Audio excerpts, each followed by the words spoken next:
Bonjour François Langlais, ancien Bonjour. de BFM TV que vous avez dirigé, et puis la Tribune, et maintenant vous dirigez le service France de France Télévisions. On vous voit bien sûr à l'antenne dans le journal de France 2, mais aussi dans des paroles et des actes où vous titillez les hommes politiques avec vos graphiques. Vous êtes devenu une véritable star du journalisme économique et vous vous demandez aujourd'hui dans un livre qui va payer la crise. Qui va payer la crise? Je vous le demande François Langlais. Écoutez, jusqu'ici, il n'y a pas de débat, c'est vraiment les contribuables d'Europe. C'est-à-dire qu'on a reporté sur tous les payeurs d'impôts, dans la plupart des pays, enfin à l'exception de l'Allemagne, encore que, la charge de cette crise exceptionnelle. En réalité, si on revient au début, il y a eu une dette privée considérable qui a été accumulée à la suite de périodes d'emballement, comme il s'en produit une ou deux par siècle. La dette était justement trop lourde pour les épaules du privé.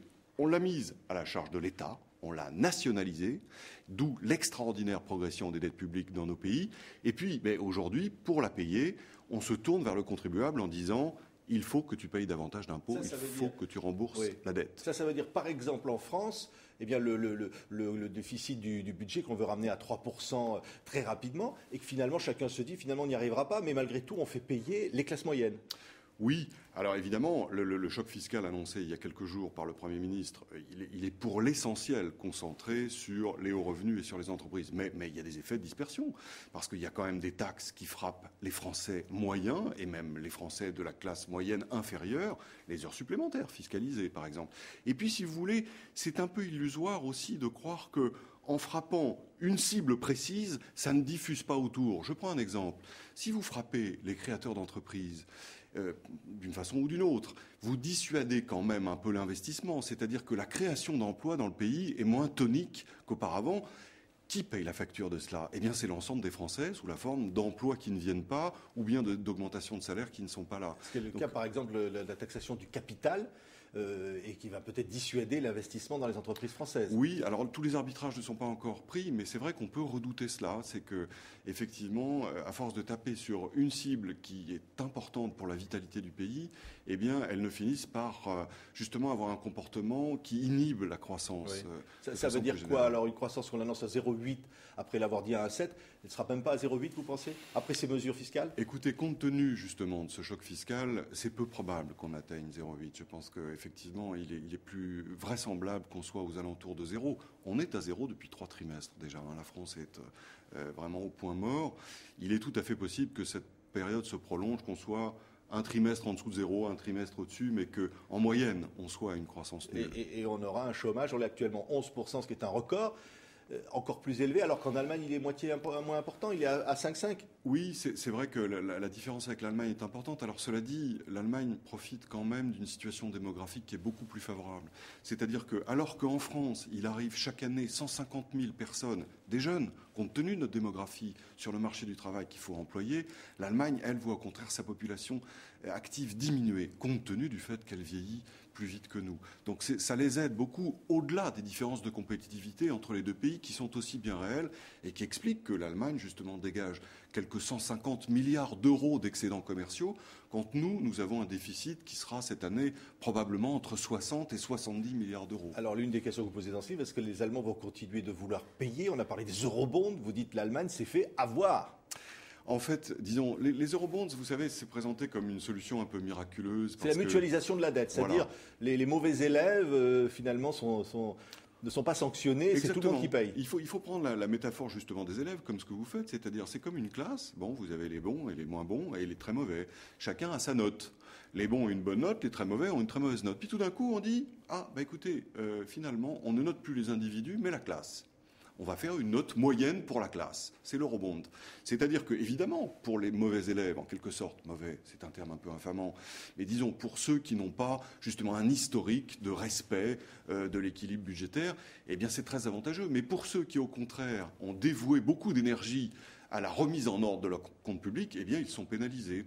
C'est pour ça que je pense qu'aujourd'hui, le principal risque qui pèse au plan politique sur l'édifice de la construction monétaire européenne, c'est le retrait des pays du Nord. L'Allemagne, les Pays-Bas, la Finlande, qui vont se dire, mais pour le coup, évidemment, maintenant, on a essoré les contribuables du Sud, ils ne peuvent plus payer davantage. Cette rigueur qu'on impose à la Grèce, à l'Espagne, à l'Italie est une rigueur folle, parce que, justement, tout le monde fait la même chose en même temps, et ça risque de précipiter l'Europe du Sud dans une vraie dépression. Et du coup, eh bien, les marchés se tournent maintenant vers l'Europe du Nord, c'est-à-dire les contribuables qui restent solvables. Il est possible que cela, au bout d'un moment, disent « Nein danke, chers amis, on ne peut pas assumer une telle charge ». Ça veut dire, François Langlais, et vous le dites dans ce livre, vous dites que c'est souhaitable finalement une sortie de la Grèce de la zone euro.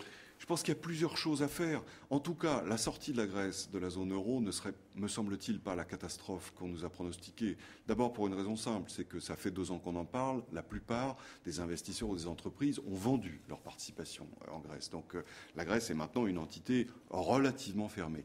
Pour autant, si elle sortait, je pense qu'elle pourrait dévaluer et la croissance repartirait à fond dans ce pays. Il n'y aurait pas un choc psychologique? Si, sans doute. Un effet d'entraînement? Mais il faudrait pour cela l'atténuer en aidant le pays à sortir. C'est-à-dire, au lieu de l'aider à rester dedans, exactement comme l'Afrique francophone était plombée par le franc CFA il y a 20 ans, avant qu'il ne dévalue, eh bien, il faudrait l'aider pour qu'elle puisse sortir en rétablissant le système monétaire européen. C'est-à-dire un lien entre la nouvelle monnaie grecque et puis l'euro. On peut se poser la question aussi pour d'autres pays européens. Pour le Portugal, c'est évident. Peut-être pour l'Irlande, encore que l'Irlande ait une compétitivité rétablie, mais elle a une dette. Et ça, c'est un autre point très important pour sortir de la crise, je crois. Jusqu'ici, on a fait payer les contribuables. Il faut faire payer les détenteurs de capitaux, c'est-à-dire ceux qui sont les créanciers. Et alors, c'est-à-dire qu'il faut qu'ils ne soient pas intégralement remboursés, ou bien que pendant 2 ans, 3 ans, 4 ans, on donne à ces pays une période de grâce où ils ne payent pas les intérêts. Ça voudrait dire qu'il y ait une véritable solidarité européenne. Vous dénoncez le rôle de la BCE. Vous dites que normalement, ça aurait dû être un climatiseur. C'est l'expression que vous employez, selon vos métaphores. Et puis le climatiseur n'a pas fait son rôle à tous les étages de l'immeuble. Hein, et puis finalement, c'est la génération qui paye. C'est-à-dire c'est la vieille génération qui fait payer la suivante. En fait, c'est ça, finalement, un peu la thèse de ce livre, c'est que en apparence, vous avez un conflit entre l'Europe du Sud et l'Europe du Nord. Puis vous creusez un petit peu, vous avez en réalité un conflit entre le contribuable, qu'on charge à mort, et le détenteur de capital, qui jusqu'ici a été préservé. Et ça n'est pas normal. Et quand on creuse encore davantage, on se rend compte que sous cette fracture, il y a en fait la guerre des générations. Parce que les détenteurs de capitaux sont en grande majorité les plus de 50 ans, ceux qui ont eu le temps d'accumuler justement de l'épargne, notamment pour pouvoir acheter de la dette des pays européens, pas seulement. Et que finalement, on a construit le sauvetage de l'euro autour d'une idée, et une idée seulement, c'est rembourser la dette. Alors que sauver l'euro et rembourser la dette, ça n'est pas tout à fait la même chose. Et du coup, cette génération qui détient en majorité le capital, c'est en moyenne, il y a évidemment des retraités qui sont dans un état de dénuement problématique, eh bien, elle impose aux jeunes générations, notamment les tout jeunes, des taux de chômage complètement déments. 25% en Grèce, 25% ou presque en Espagne.